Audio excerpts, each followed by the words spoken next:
Sydney, Australia, a city of sun and surf, now the bloody chessboard for two warring families.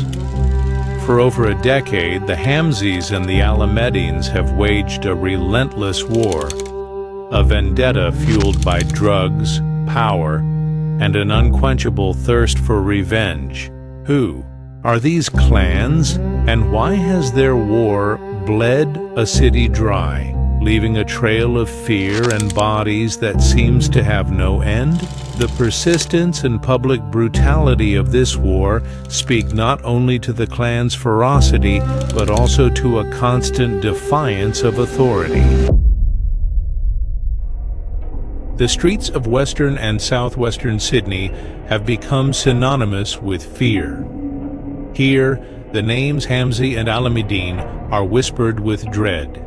They are the architects of a criminal empire that has stained the asphalt with blood. These areas, with their own socio-economic dynamics, have been the breeding ground where these networks took root, recruiting and operating with alarming ease, turning the daily lives of residents into a constant state of alert. Since 2020, the escalation has been brutal. An open war where bullets fly and life is cheap. 11, 13. The death tolls dance in the headlines, each a new chapter in this saga of terror that has left a deep psychological scar on the community. Because this isn't just a war for drugs or territory, though control of both is a clear central motive. It's a complex web of family ties, ancient betrayals, and a twisted code of honor that demands blood for blood. This logic of vengeance, often overriding any economic calculation, has made the conflict intractable, volatile, and self-perpetuating, where personal slights become death sentences. The Hamzi saga begins behind bars. Bassem Hamzi, charismatic and ruthless, convicted of murder in 1998, did not fade into obscurity. From a maximum security prison, he wove the threads of Brothers for Life, or B4L. His ability to found and run a vast criminal network from the strictest confinement not only exposed vulnerabilities in the prison system, but also demonstrated a sophistication and audacity that would set the precedent for the clan's resilience. From his cell, with a mobile phone making hundreds of calls a day over 19,040 days in 2008, Bassam commanded an army. His family, Father Khaled, Brother Ghassan Amon, Cousin Khaled Hamzi Jr., were his lieutenants on the streets, flooding Sydney with methamphetamines, cannabis, and ecstasy, moving, according to police, up to $250,000 in drugs a week. B4L grew by absorbing other gangs, its ideology a mix of family loyalty and a radical interpretation of Islam. In Hamzi's cell, authorities found images of Osama bin Laden and designs of AK-47s with slogans like "Killers Australia FFL" and "Warriors Soldiers, we don't fear death and sometimes we want it." This ideological layer, while not always linked to formal international terrorism, may have served to build internal cohesion and a near-fanatical justification for violence, setting them apart from purely profit-driven clans and attracting the attention of counter-terrorism units. But internal power created fractures. The war between B4L's predominantly Lebanese Bankstown chapter and its mainly Afghan Blacktown chapter in 2013 was a bloodbath. It was a dark omen of the violence to come, with figures like Muhammad Little Crazy, Hamzi emerging as ruthless leaders, responsible for brutal attacks over insults or internal disputes. While the Hamzis made noise, another clan, the Alamedines, was building its own empire in Maryland, more discreetly at first, but with equal ambition. Led by Rafat Alamedine, they became one of Sydney's largest drug trafficking organizations. Police estimated that, at their peak, they were raking in up to $1 million a week, a figure that points to a highly organized drug operation with sophisticated logistics for importation, distribution, and money laundering that could hardly operate without certain protections or systemic failures in surveillance. These vast resources gave them almost unlimited means for weapons, hitmen, and legal defense. Their tentacles spread, with accusations of supplying weapons for terrorist acts, like the 2015 murder of police accountant Curtis Chung by Talal al-Ahmadine. Talal even declared his beard was for ISIS.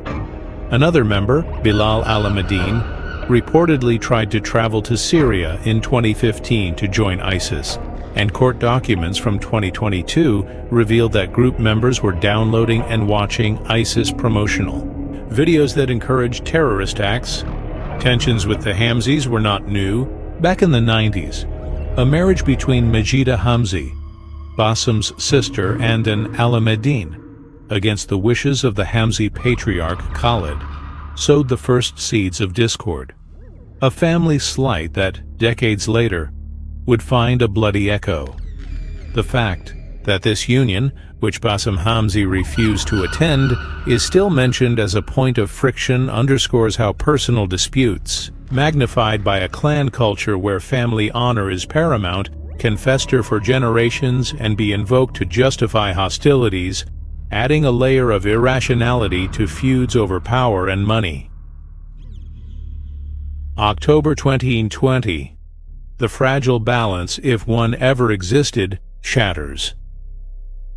Majid Hamzi, brother of the imprisoned Bassum, is gunned down in front of his Condell Park home. It was a broad daylight execution. A brutal message. The war was on.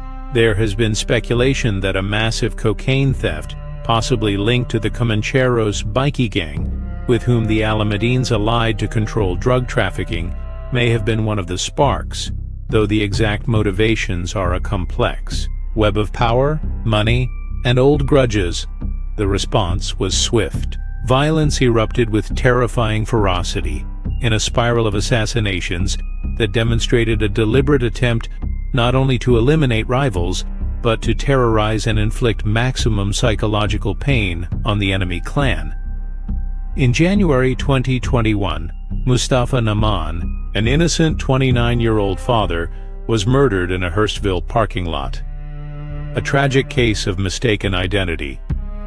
The hitmen, using a stolen Porsche Macan, were looking for a rival clan member who had attended the same boxing event. Naman was in the wrong place at the wrong time. His death, that of an innocent, shocked the public and exposed the hitmen's brutal indifference, increasing pressure on the clans.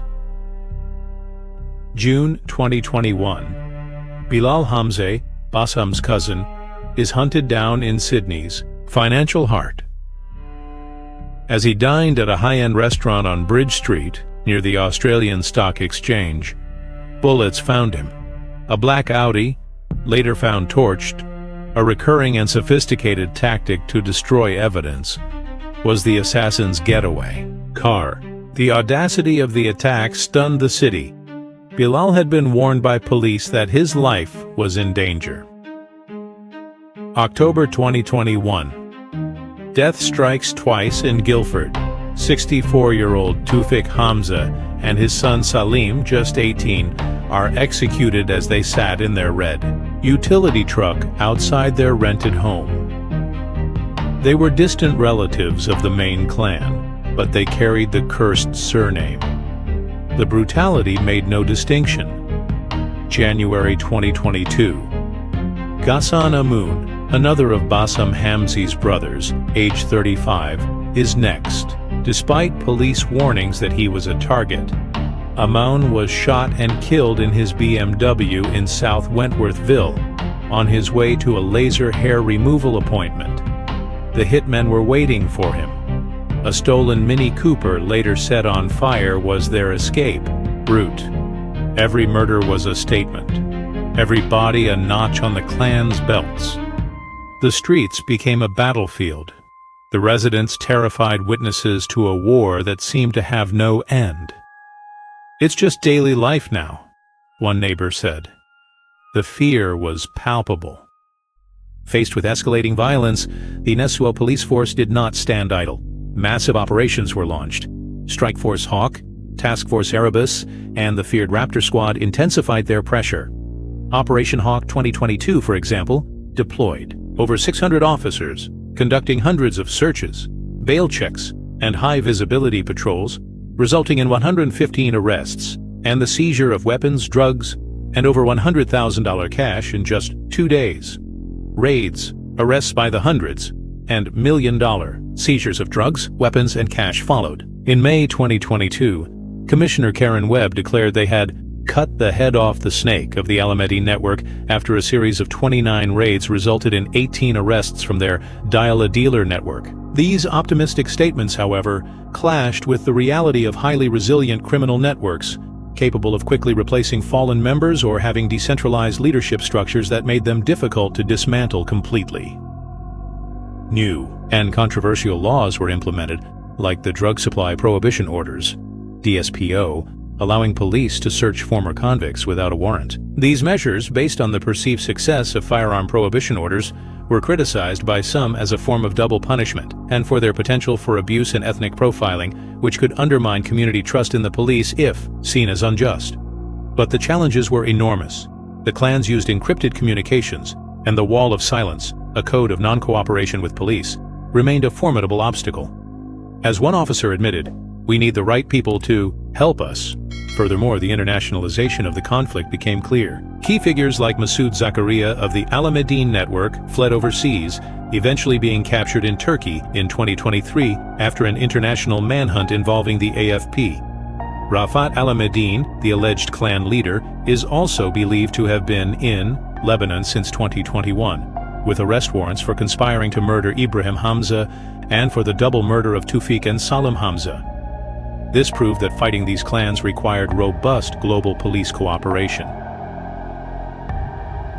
We arrive in 2025.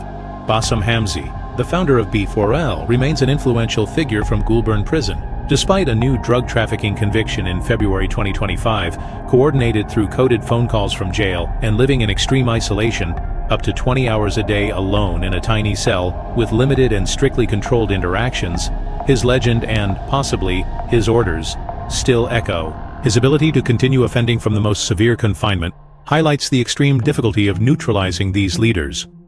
Rafat Alamedini, the alleged head of the rival clan, is an international fugitive, wanted for conspiracy to murder and double murder.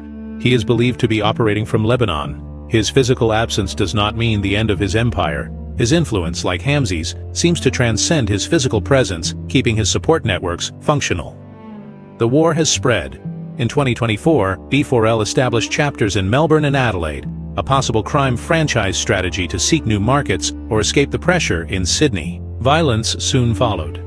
Sam, the Punisher Abdul Rahim, a former Mongols bikie and alleged leader of B4L in Melbourne, was brutally shot and killed in front of his girlfriend in his Preston apartment in January 2025. This came after multiple previous attempts on his life, including one where he was shot 17 times, and another where he was shot 8 times in the chest, and amidst a growing war for control of the illicit tobacco trade in Victoria. And in Sydney, a new front is opening. The Alamedines, according to reports from 2025, are now embroiled in a new and violent dispute with a gang known as KVT. This new war, police say, is driven by control of the lucrative drug trade, and ominously by internal accusations and finger-pointing about who might be cooperating with authorities. This paranoia introduces an even more unpredictable and dangerous element, where suspicion can be as deadly as a bullet. The streets are turning red once more. Raids and arrests continue. Operation Strike Force Cleveland in May 2025 dismantled interstate meth and GBL supply networks, with multiple arrests and charges. Similarly, Operation Strike Force Hawk in August 2024 led to the arrest of syndicate members importing liquid meth from Canada and millions of cigarettes from the UAE. But the criminal hydra seems to have many heads, and the ability of these networks to regenerate remains a formidable challenge. More than a decade of blood, bullets, and fear. Families destroyed, communities terrorized. Despite the efforts of law enforcement, the war between the Hamzis and the Alamedines, and the new disputes they spawn, seems like a wound that refuses to close in the heart of Sydney. The names change, loyalties shift, but the violence persists. An endless cycle of revenge, where the only winners are the coffin makers and the news headlines. This cyclical nature suggests the problem may be deeply rooted in systemic factors that go beyond simple criminality. Perhaps social exclusion, a lack of opportunity, or the glorification of a violent subculture that continues to attract new generations. The question still hangs in the air, floating over the blood-stained streets. When will it end? Or is this the grim future of Sydney, condemned to live under the shadow of the clans?